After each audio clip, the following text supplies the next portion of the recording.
નમસ્કાર, મારું નામ નિકુંજ વાગડિયા છે. હું રાજકોટ જિલ્લાના કોટડા સાંગાણી તાલુકાની ફિલ્ડ માર્શલ હાઈસ્કૂલના ઉચ્ચતર માધ્યમિક વિભાગમાં એકાઉન્ટના શિક્ષક તરીકે ફરજ બજાવું છું. હું 2016થી ફરજ બજાવું છું.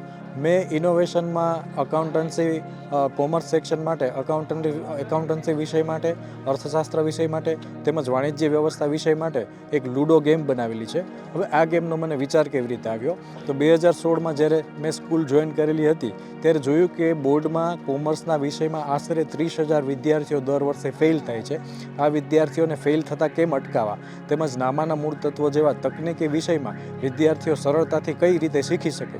બીજો એક કોન્સેપ્ટ એવો પણ છે કે અત્યારે ઓનલાઈન ગેમિંગનો ટ્રેન્ડ છે અને વિદ્યાર્થીઓ મોબાઈલમાં ઘણી બધી વખત ગેમ રમે છે અને સાથે સાથે ઘણું આર્થિક અને સામાજિક નુકસાન કરે છે. તો આ બધી વસ્તુના રસ્તો થાય એટલે વિદ્યાર્થીઓ રમતા રમતા અઘરા વિષય કઈ રીતે શીખી શકે. એટલા માટે હાલમાં મેં 3 વિષયો માટે કામ કરેલું છે, જેમાં નામાના મૂળ તત્વો વિષયના 3 પ્રકરણો સામેલ કરેલ છે તથા ધોરણ 11નું અર્થશાસ્ત્રનું માંગનું ચેપ્ટર છે એ પણ લીધેલું છે અને વાણિજ્ય સંચાલનનું ચેપ્ટર 1 સંચાલનનું સ્વરૂપ, હેતુ અને કાર્યક્ષેત્ર એ મારા કાર્યક્ષેત્રમાં હાલ મેં સમાવી લીધેલું છે.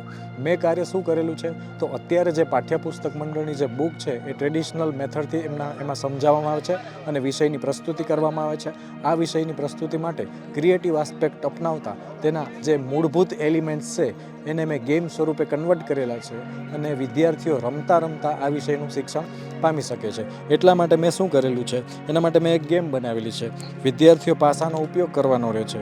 વિદ્યાર્થીઓ પાસાનો ઉપયોગ કરતાં તેનો જવાબ આપે છે. અહીંયા વિદ્યાર્થીઓ પ્રેક્ટિકલ આસ્પેક્ટથી કોઈ પણ 2 એન્ટ્રી આપવાની હોય છે અને 2 એન્ટ્રી આપી અને અર્થશાસ્ત્ર, નામાના મૂળ તત્વો વિશેના વાર્ષિક હિસાબના પ્રકરણોનું તે અસર આપે છે અને પ્રેક્ટિકલી ડેમોન્સ્ટ્રેશન જુએ છે. જ્યારે વિદ્યાર્થીઓ રમતા હોય ત્યારે એક સાથે 10 વિદ્યાર્થીઓ કામ કરતા હોય છે. એક વિદ્યાર્થી જવાબ આપે છે અને સામે 9 વિદ્યાર્થીઓને ઇવેલ્યુએશન કરતા જાય છે. એટલે વિદ્યાર્થીઓ જ્યારે એક સાથે ગ્રુપમાં બેસી અને કામ કરે ત્યારે તેમની સામાજિક ભાવના અને જૂથ ભાવનાનો વિકાસ થાય છે. આ પ્રોજેક્ટનું અમલીકરણ હું રિસેસના સમય દરમિયાન અથવા તો શાળા બહાર જ્યારે બાળકો જાય ત્યારે કરવામાં આવે છે. વિદ્યાર્થીઓને આ એક કીટ આપી દેવામાં આવે છે અને વિદ્યાર્થીઓ 10 વિદ્યાર્થીઓના જૂથમાં એનું અમલીકરણ કરે છે અને પરિણામે HSC બોર્ડમાં અમારી ગ્રામ્ય વિસ્તારની શાળાના વિદ્યાર્થીઓ 99% સુધી ગુણાંક સુધી પહોંચ્યા છે. તેમજ છેલ્લા 5 વર્ષનું અમારું ગ્રામ્ય વિસ્તારની શાળાનું પરિણામ 92%, 95% ઉપર રહ્યું છે. આ સાથે આ જે મારું ક્રિએશન છે એને પેટન્ટ માટે ભારત સરકારે એવોર્ડ પણ આપેલો છે. તો આ મારું હાલ પૂરતું ઇનોવેશન છે. નમસ્કાર.